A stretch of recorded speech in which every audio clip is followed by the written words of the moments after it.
முன்னாடி எழுதிக்கலாமா? அதான் ரொம்ப கஷ்டமா இருக்கு.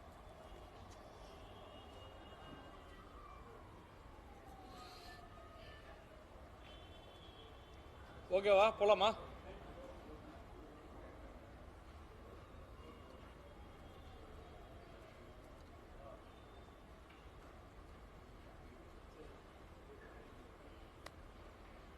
நீங்க போலாம் அப்படின்னா தான் இப்போ ஸ்டார்ட் பண்ணுவேன். ரெடியா?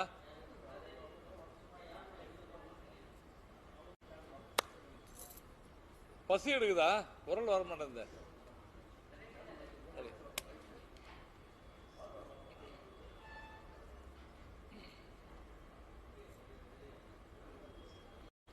அனைவருக்கும் வணக்கம். தேர்தல் நெருங்க நெருங்க தமிழகத்தினுடைய முதலமைச்சரும் திராவிட முன்னேற்ற கழகத்தினுடைய தலைவருமான திரு மு.க. ஸ்டாலின் அவர்கள் தாம் என்ன பேசுகிறோம், என்ன செய்கிறோம் என்பதை மறந்து தேவையில்லாத தன்னுடைய பதவியை, தன்னுடைய பொறுப்பை மறந்து பல விஷயங்களை பேசிக் கொண்டிருக்கிறார். ஒரு முதலமைச்சராக எப்படி பேச வேண்டும், என்ன பேச வேண்டும் என்பது புரியாமல் தெரியாமல் பேசிக் கொண்டிருக்கிறார். நேற்றைய தினம் திருச்சியில் பேசும் பொழுது தமிழகத்தை எப்படியாவது காவிமயமாக்கிவிட வேண்டும் என்று துடிக்கிறது பாரதிய ஜனதா கட்சி என்றும், கருப்பு சிவப்பு கூட்டம் இருக்கும் வரை யார் அப்பன் வந்தாலும் நடக்காது அப்படின்னு பேசியிருக்கிறார். ஒரு முதலமைச்சர் ஒரு பொதுவெளியில் பேசும் பொழுது இப்படி பேசலாமா அப்படின்றத, ஆனால் அவருடைய லெவல் அவ்வளவுதான், அளவு அவ்வளவுதான் அப்படி என்பதை நம்மால் புரிந்து கொள்ள முடிகிறது. ஆனால் முதலமைச்சர் மு.க. ஸ்டாலின் அவர்களுக்கு நாம் சொல்ல வேண்டியது, 1999 அவருடைய அப்பன்தான் காவிமயமாக தமிழகம் வர வேண்டும் என்று விரும்பினார் என்பதை நாம் உறுதிபட சொல்கிறோம். உங்கள் அப்பன்தான் கருணாநிதி அவர்கள்தான் தமிழகம் காவிமயமாக வேண்டும் என்று விரும்பினார், துணையும் நின்றார் என்பதையும் நாம் இங்கே வலியுறுத்துகிறோம். கருப்பு சிவப்பு இருக்கும் வரை காவி உறுதியாக இருக்கும். ஏனென்றால் கருப்பு என்றால் ஐயப்ப பக்தர்கள், சிகப்பு என்றால் ஓம் சக்தி பக்தர்கள். ஆனால் கருப்பு சிவப்பு இருக்கும் வரை காவி உறுதியாக இருக்கும் என்பதை முதலமைச்சருக்கு நாம் சொல்லிக் கொள்கிறோம். அதே போல ஒரே நாடு ஒரே தேர்தல் என்பது ஒரு நோய், அந்த நோயை பரப்புகிறது பாஜக என்று சொல்லி இருக்கிறார். அப்படியானால் திரு மு.க. ஸ்டாலின் அவருடைய தந்தை இந்த நோயை பரப்பினாரா? நோய் பரப்புவதல்ல, வல்லுநராக இருந்தாரா மு. கருணாநிதி அவர்கள் என்பதை நாம் கேட்கிறோம். ஏனென்றால் ஒரே நாடு ஒரே தேர்தல் ஏன் என்று சட்டமன்றத்தில் திரு மு. கருணாநிதி அவர்கள் மிக தெளிவாக எடுத்துரைத்திருக்கிறார். அப்படி என்றால் கருணாநிதி அவர்களை மீறி, அவர்களுடைய வார்த்தைகளை மீறி திரு மு.க. ஸ்டாலின் செயல்படுகிறாரா? அப்படி செயல்படுவதற்கு என்ன இப்பொழுது தேவை வந்தது என்பது நமக்கு புரியவில்லை. தன்னுடைய நெஞ்சுக்கு நீதி புத்தகத்தில் கூட சட்டமன்ற உரையில திரு கருணாநிதி அவர்கள் இந்த ஒரே நாடு ஒரே தேர்தல் ஏன் என்பதை சொல்லி இருக்கிறார். பல்வேறு நாடுகள், இந்தோனேசியாவில் ஏன் ஒரே நாடு ஒரே தேர்தல் இல்லை என்று இங்கிருந்து பேசுகிறார் திரு மு.க. ஸ்டாலின் அவர்கள். ஒவ்வொரு நாட்டிலையும் ஒரு மாதிரியான முறை இருக்கும். ஜெர்மனி உள்ளிட்ட பல்வேறு நாடுகளில் ஒரே நாடு ஒரே தேர்தல் என்பது மிக சிறந்த பயனை அளித்திருக்கிறது என்பதை நாம் அதிகாரப்பூர்வமாகவும் மிக தெளிவாகவும் சொல்லி இருக்கிறோம். இந்த ஒரே நாடு ஒரே தேர்தலின் மூலமாக என்னென்ன பயன்கள் என்பதையும் நாம் தெளிவாக சொல்லி இருக்கிறோம். இந்த நாட்டிற்கு என்ன பலன் கிடைத்திருக்கிறது என்பதையும் நாம் மிக மிக தெளிவாக சொல்லியிருக்கிறோம். இப்படிப்பட்ட சூழ்நிலையில் தொடர்ந்து தமிழகத்திற்கு மத்திய அரசாங்கம் நிதி கொடுக்க மறுக்கிறது அப்படின்ற நேற்றைய தினம் கூட பேசியிருக்கிறார். தமிழ்நாட்டிற்கு எதுவுமே செய்யவில்லை என்று திரு மு.க. ஸ்டாலின் அவர்கள் பேசியிருக்கிறார். நாளைய தினம் நம்முடைய மரியாதைக்குரிய பாரத பிரதமர் திரு நரேந்திர மோடி அவர்கள் தமிழகத்திற்கு அதிலும் திருச்சிக்கு வரவிருக்கிறார். 5650 கோடி ரூபாய் மதிப்புள்ள திட்டங்களுக்கு அடிக்கல் நாட்டுவது, அதாவது ரயில்வே திட்டங்களுக்கு கொடியசைத்து துவக்குவது, கட்டமைப்பு திட்டங்கள், இயற்கை எரிவாயு திட்டங்கள், ஊரக இணைப்பு திட்டங்கள், நெடுஞ்சாலைத்துறை திட்டங்கள் என்று பல்வேறு திட்டங்களை தொடங்குவதற்கு நம்முடைய பாரத பிரதமர் திரு நரேந்திர மோடி அவர்கள் நாளை திருச்சி வருகிறார். இந்த 5650 கோடி திட்டங்களை வேண்டாம் என்று சொல்லிவிடுவாரா முதலமைச்சர் மு.க. ஸ்டாலின் அவர்கள் என்பதைத்தான் நாம் கேட்கிறோம். அதே போல கடந்த நம்முடைய காங்கிரஸ் திமுக அங்கம் வகித்த காங்கிரஸ் கூட்டணி ஆட்சியில் கொடுத்த வரி பகிர்வை விட, நிதி பகிர்வை விட 4-5 மடங்கு அதிகமாகத்தான் பாரதிய ஜனதா கட்சியினுடைய ஆட்சி வழங்கி இருக்கிறது. கிட்டத்தட்ட 10 ஆண்டுகளில் வரி பகிர்வாக மட்டுமே கிட்டத்தட்ட 7.02 லட்சம் கோடி ரூபாய் வழங்கப்பட்டிருக்கிறது. 14 லட்சம் கோடிக்கும் அதிகமாக நிதி, 14 லட்சம் கோடிக்கும் அதிகமாக நிதி வழங்கப்பட்டிருக்கிறது. இந்த பாரதிய ஜனதா கட்சியினுடைய தலைமையிலான ஆட்சியில தமிழகத்தில் இருக்கக்கூடிய தேசிய நெடுஞ்சாலைகளின் நீளம் 40 விழுக்காடு அதிகரித்திருக்கிறது. அதே மாதிரி தமிழக ரயில்வே திட்டங்களை நாம் எடுத்து பார்த்தோம்னு சொன்னா சராசரியாக நம்முடைய காங்கிரஸ் ஆட்சி இருந்த பொழுது 879 கோடி ஒதுக்கப்பட்டிருந்த நிலையில நம்முடைய பாரதிய ஜனதா கட்சியினுடைய ஆட்சியில 8.5 மடங்கு அதிகமாக உயர்த்தி 7611 கோடி ஒதுக்கப்பட்டிருக்கிறது. தண்டவாளங்களின் நீளம் 21.57 விழுக்காடு அதிகரித்திருக்கிறது. 9 வந்தே பாரத் ரயில்களும் 9 அம்ரித் பாரத் ரயில்களும் இந்த தமிழகத்தில் வழங்கப்பட்டிருக்கிறது. அதே மாதிரி கடந்த வருடம், இப்போ இன்னைக்கு நாளைக்கு 5650 கோடி என்பது போல கடந்த வருடம் 4800 கோடி மதிப்பிலான வளர்ச்சி திட்டங்களை நாம தூத்துக்குடியில் பாரதிய ஜனதா கட்சியினுடைய மத்திய அரசாங்கம் வழங்கி இருக்கிறது. தூத்துக்குடி என்பது ஒரு மிகப்பெரிய துறைமுக நகரமாக, இந்தியாவிலேயே ஒரு மிகப்பெரிய ஒரு துறைமுக நகரமாக வரவிருக்கிறது என்று சொன்னால் அதற்கு முழு காரணமுமே பாரதிய ஜனதா கட்சியினுடைய ஆட்சி தான். குறிப்பாக அங்கே துறைமுகம், அதே மாதிரி துறைமுக விரிவாக்கம், அதே மாதிரி விமான நிலைய விரிவாக்கம், தேசிய நெடுஞ்சாலையினுடைய நீளங்கள் எல்லாமே அதிகரித்து பல்வேறு தொழிற்சாலைகள் அங்கே வருவதற்கு கட்டமைப்புகளை பெருக்கக்கூடிய அந்த அற்புதமான வாய்ப்புகளை வழங்கி நிதி உதவி செய்து கட்டமைப்புகளை பெருக்கிக் கொண்டிருப்பது பாரதிய ஜனதா கட்சியினுடைய ஆட்சியில்தான்.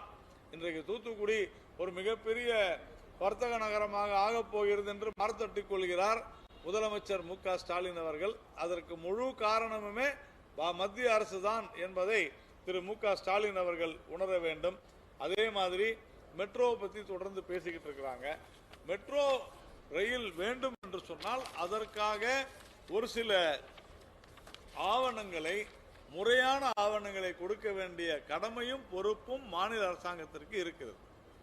மெட்ரோ ரயில் என்று சொன்னால் மெட்ரோவை, அதாவது மாநகரங்களை இணைக்கக்கூடிய அருகாமையில் இருக்கக்கூடிய புறநகர், அந்த நகரத்தில் அருகாமையில் இருக்கக்கூடிய நம்ம அவுட்டர் டவுன் சொல்லுவாங்க, புறநகர் மக்களையும் எவ்வளவு என்று கணக்கு கொடுக்க வேண்டும். ஆனால் இங்கே அதற்கான கணக்கையும் கொடுக்கவில்லை.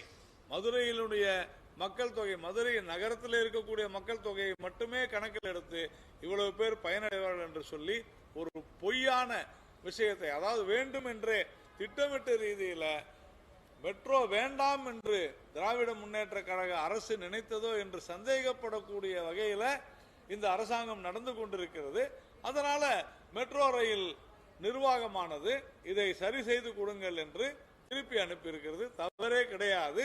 ஏனென்றால் முழுக்க முழுக்க மதுரை கோவையினுடைய இந்த மெட்ரோ திட்டம் தாமதமாவதற்கு காரணம் நம்முடைய மாநில அரசு தான் என்பதில் யாருக்குமே மாற்று கருத்து இருக்க முடியாது. அதே போல பல்வேறு மின் திட்டங்கள் இங்க அதிக அளவிற்கு காசு கொடுத்து மின்சாரத்தை வாங்கக்கூடிய ஒரு திட்டத்தில் இந்த அரசாங்கம் மாநில அரசாங்கம் இயங்கி இருக்கிறது. ஆனாலும் கூட நம்முடைய மத்திய அரசு உதய் மின் திட்டத்தின் மூலமாக பல்வேறு நல்ல விஷயங்களை செய்து வருகிறது. அதிக கடன் அளித்து மின் கட்டமைப்பை பெருக்கிக் கொண்டிருக்கிறது என்பது குறிப்பிடத்தக்கது. இது போல நம்முடைய தமிழகத்தினுடைய சாதனை பட்டியல், நம்முடைய தமிழகத்தினுடைய துணை முதலமைச்சர் திரு உதயநிதி ஸ்டாலின் அவர்கள் கடந்த 2-3 நாட்களுக்கு முன்பு பேசும் பொழுது பிரச்சாரத்திற்கென்று தனியாக நாங்கள் செல்ல வேண்டுமா என்று யோசித்துக் கொண்டிருக்கிறோம் என்று சொன்னார். தயவு செய்து பிரச்சாரத்துக்கு தனியாக போயிடாதீங்க. ஒரு பயத்தின் அடிப்படையில் தான் அவர் அப்படி பேசுறாரு நான் உறுதியாக நம்புகிறேன். ஏனென்றால் மக்கள் கொதித்து போயிருக்கிறார்கள்.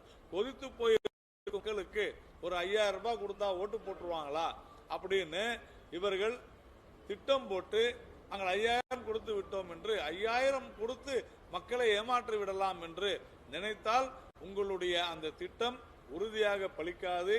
ஏனென்றால் நாள்தோறும் கொலைகள், 400 கொலையும் பொழுதொரு பாலியல் சீண்டலுமாக, பாலியல் துன்புறுத்தலுமாக, குற்றங்களுமாக தமிழகம் விளங்கிக் கொண்டிருக்கிறது. இங்கு தொடர்ந்து யாரை வேண்டுமானாலும், எங்கு வேண்டுமானாலும், எப்போது வேண்டுமானாலும் வெட்டலாம், குத்தலாம், கொலை செய்யலாம் என்கிற அளவிற்கு இன்னைக்கு சட்டம் ஒழுங்கு சீர்கெட்டு போயிருக்கிறது. நாங்கள் சொல்லாததையும் செய்திருக்கிறோம், சொன்னதையும் செய்திருக்கிறோம் என்று உதயநிதி சொல்கிறார். ஆனால் அவர்கள் சொல்லாதது எதையெல்லாம் செய்தார்கள் என்று நான் ஒரு பட்டியலே போட முடியும். சட்ட ஒழுங்கை நாங்கள் சீர்கெடுப்போம் என்று சொல்லவில்லை, ஆனால் சீர்கெடுத்து விட்டார்கள். குற்ற சம்பவங்களை தடுப்போம் என்று அவர்கள் சொல்லவில்லை, ஆனால் அவர்கள் குற்ற சம்பவங்களை தடுக்கவே இல்லை. அதே மாதிரி பாலியல் வன்கொடுமைகளை நாங்கள் பெண்களை பாதுகாப்போம் என்று அவர்கள் சொல்லவே இல்லை. ஆனால் இப்பொழுது பெண்களை பாதுகாப்போம் என்று சொன்னார்கள், ஆனால் பெண்களை பாதுகாக்க அவர்களால் முடியவில்லை. சிறு குழந்தைகள், பள்ளிகளிலே படிக்கக்கூடிய சிறு குழந்தைகளுக்கு பாலியல் ரீதியான துன்புறுத்தல்கள் அதிகரித்துக் கொண்டே வருகிறது. 2ஆம் வகுப்பு படிக்கும் ஒரு பெண் குழந்தை, 4ஆம் வகுப்பு படிக்கும் பெண் குழந்தை பாலியல் ரீதியான துன்புறுத்தல்களை அந்த பள்ளிகளிலே பணியாற்றக்கூடிய ஆசிரியர்கள் மற்றும் பணியாளர்கள் இடத்துல அது நடக்கிறது என்று சொன்னால் அதற்கு காரணம் சமூக அவலம். அந்த சமூக அவலத்தை உருவாக்கியது திராவிட முன்னேற்ற கழகத்தினுடைய மோசமான கொள்கை. லிக்கர் பாலிசி, சாராயம், கஞ்சா, போதை மருந்து எப்படி எல்லாமோ வந்து இந்த அரசாங்கம் வந்த பிறகுதான் பல்வேறு நாம பார்க்கக்கூடிய ஒரு கடையில போய் பல பொருட்களுடைய மாடல் மாதிரி இன்னைக்கு போதை மருந்து என்பது பல்வேறு விஷயங்கள்ல பேஸ்ட்ல கொடுக்கறாங்களாம்.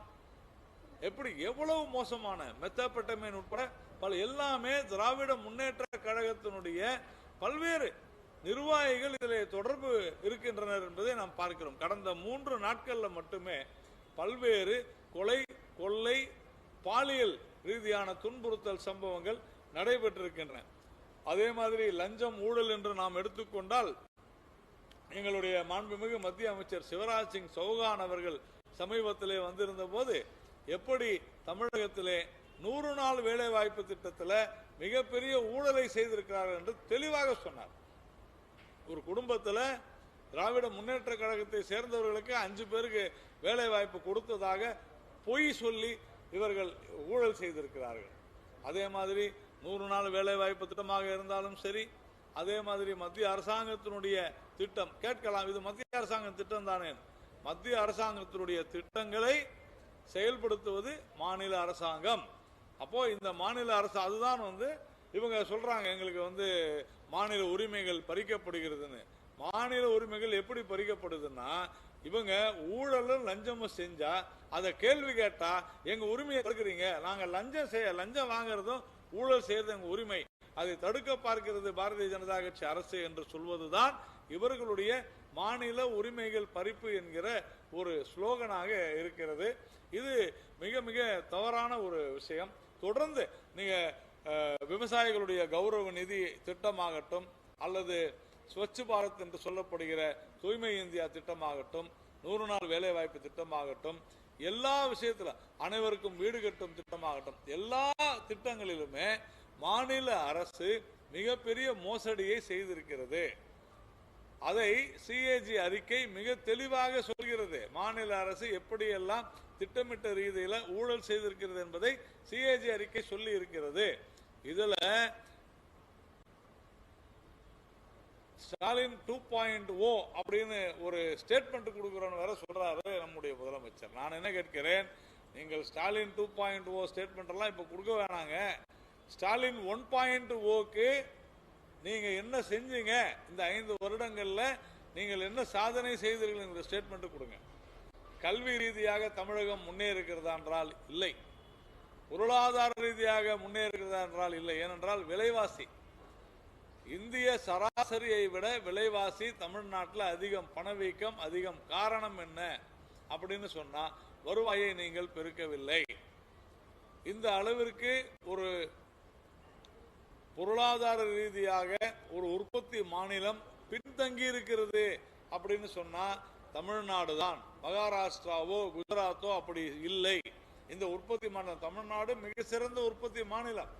ஆனால் செமிகண்டக்டர் போன்ற, ஆர்டிபிஷியல் இன்டெலிஜென்ஸ் போன்ற புதிய நவீன தொழில்நுட்பங்கள் சார்ந்த தொழில்கள் முன்னேறி இருக்கின்றனவா, இங்கு வந்திருக்கின்றனவா என்றால் கிடையாது.